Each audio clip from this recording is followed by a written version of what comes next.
on a parlé de corticophobie. Et quid des plantes, de l'usage des plantes dans l'eczéma atopique? Donc on l'a vu longuement, il existe une corticophobie assez prégnante qui est véhiculée par plusieurs médias et notamment, comme le disait Isabelle, par Internet. Quand on tape sur Internet «traiter l'eczéma naturellement», on a 2 150 000 pages qui s'affichent, voilà, et qui donnent beaucoup d'exemples de recettes de grand-mère un petit peu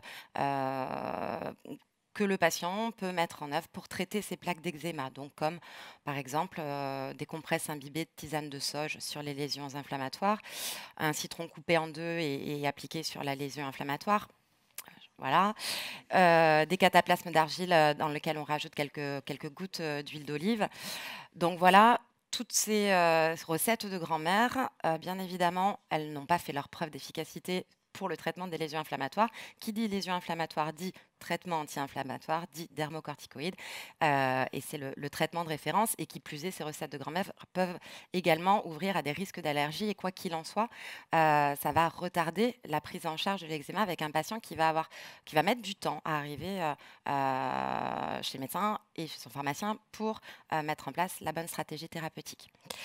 Il y a quand même un point positif, c'est que ces 2 150 000 pages, ça traduit quand même à une véritable volonté des patients de chercher des solutions et de vouloir être acteurs de leur traitement. Et ça, il faut surfer un petit peu dessus. Pour cette soirée, moi, j'ai réalisé une enquête auprès de parents d'enfants, atopiques ou non, pour savoir un petit peu ce qu'ils pensaient de tout ça. Et ce qui ressort, c'est qu'ils veulent des traitements qui sont sûrs, qui sont efficaces, qui sont bien tolérés et surtout beaucoup de communication avec le médecin et le pharmacien, ce qui place du coup, bien évidemment, le rôle de pharmacien conseil dans l'eczéma atopique au cœur de cette problématique. Actuellement, il y a un engouement pour les traitements réalisés à la maison, des crèmes à base de plantes qu'ils réalisent eux-mêmes. Alors, est-ce qu'on peut les conseiller? La réponse est non, parce qu'il n'y a pas de standardisation de la fabrication. Fabriquer des crèmes, c'est un métier. Et une plante utilisée en fonction des saisons ne sera pas la même chose. On ne sait pas exactement ce qu'il y a dedans. Donc, ce n'est pas quelque chose qui peut être fait en recette de grand-mère à la maison par le patient lui-même. Donc, à vous de jouer. Concernant une autre forme d'utilisation de plantes végétales, les huiles essentielles, selon vous, est-ce qu'on peut les utiliser dans l'eczéma atopique? 1 pour oui et 2 pour non. Et donc, vous avez 30 secondes pour vous exprimer. Les résultats de cette interactivité. Vous êtes donc un peu plus de 2 tiers à dire non et vous avez raison. En effet, non, donc les huiles essentielles, elles ne sont pas recommandées dans l'eczéma atopique et elles sont surtout contre-indiquées chez le nourrisson. Qu'est-ce qu'une huile essentielle? C'est un extrait de plante qui est obtenu par distillation sèche ou par évaporation, par vapeur d'eau le plus souvent. Et elle est composée d'un mélange de molécules complexes, notamment des molécules terpéniques, qui vont apporter la note odorante dans ces huiles essentielles, mais dont bon nombre d'entre elles font partie des 26 substances parfumantes reconnues comme étant à risque d'allergie par le règlement européen, dans lequel on a par exemple des huiles essentielles comme la lavande, le titri ou l'huile essentielle de menthe qui sont allergiques.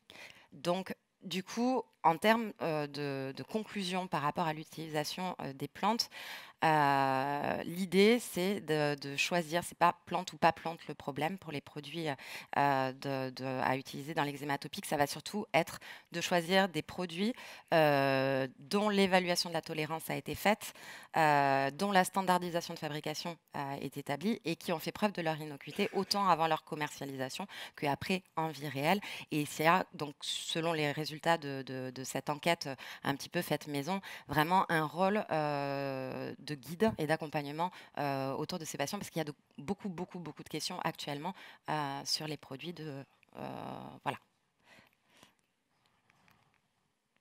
Je vais repasser donc la parole à l'organisatrice de cette soirée pour faire une conclusion sur cette soirée dédiée aux fausses croyances. Merci Isabelle. Merci mesdames pour vos brillantes interventions et très interactives, donc tout le monde a pu participer. Donc les messages clés. qu'il faut retenir de cette soirée. Je pense que maintenant vous êtes convaincus que les dermocorticoïdes sont les traitements de référence de la dermatite atopique et de l'eczéma atopique, qu'il ne faut pas en avoir peur et qu'il faut déjouer ces peurs, savoir les détecter.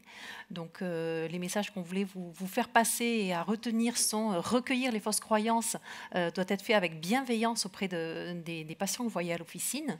Il faut savoir les guider, guider vos patients dans leur changement, dans le changement de leurs croyances. L'allergie alimentaire, comme nous l'a présenté Agnès Duché, n'est pas la cause de l'eczéma atopique. Les dermocorticoïdes, on le répète à nouveau, sont vraiment le traitement de référence de la dermatite atopique. Ils sont efficaces, ils sont bien tolérés. Et les huiles essentielles, méfions-nous-en, elles ne sont pas conseillées dans le traitement de l'eczéma et surtout pas chez les petits-enfants. D'autres messages importants, sachez que le programme Pop Training continue, il se poursuit et dans le prochain module, nous aborderons et vous apprendrez à donner toutes les clés à vos patients pour réussir leur traitement. Nous vous donnons rendez-vous, nous serons sur Lyon au mois de janvier, nous allons laisser passer les fêtes et nous nous retrouverons le 24 janvier pour ce 3e module. D'autres messages importants, sachez qu'il y a un quiz de fin de module qui permet d'évaluer vos compétences. Donc certains l'ont fait avant et on vous demande de le rejouer après la fin du module pour voir si vous avez acquis ces compétences. Vous savez qu'en fonction des résultats, et si vous faites ça, ça vous permet d'acquérir une sorte de labellisation de votre point de vente. Ça contribue en fait à être sélectionné pour avoir finalement un point distinctif sur un signe distinctif sur votre point de vente. Et pourquoi pas une géolocalisation comme pharmacie conseil dans l'eczéma atopique. Donc n'hésitez pas à faire ce quiz.